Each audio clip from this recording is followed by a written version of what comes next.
ჩამოდი ჩემთან მეძახის ბარი, ჩავიდეთ მაწევს წყარო ანკარა, ხაზე უყუდივარ მე როგორც ბერი, და მზერით ვზერავ ხანბარს ხანქარა. შავი ხევიდან საწვიმარ ნუზლით, ამოფრენს ნისლი ნიავის თევით, წავიდეთ კლდეში მეძახის ნისლი, საჯიხვეს ეძმე ყვირიან თევი, წავიდეთ კლდეში მაწევს ნიავით, შობელ მთებს ბარი ვით დაგირჩევდა, დაყინვარებით ნაპერწკლიანი, ემეძახიან წამოდი ჩვენთან.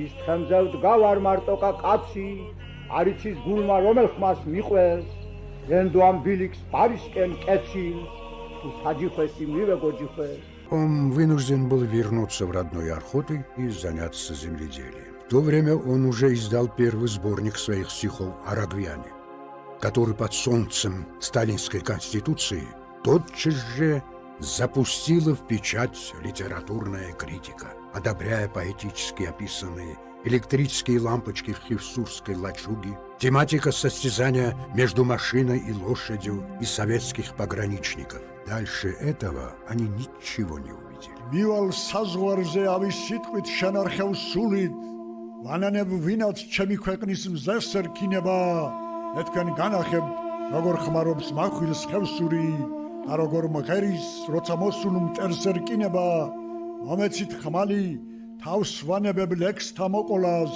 მინდა საქმითაც დავამტკიცო მღერა ქველური, მარტო ვიბრძოლებ, როგორც ძველად ქისტი ჯოკოლა, რომ ყველა ყბედებს დაუმოკლო ენა გველური.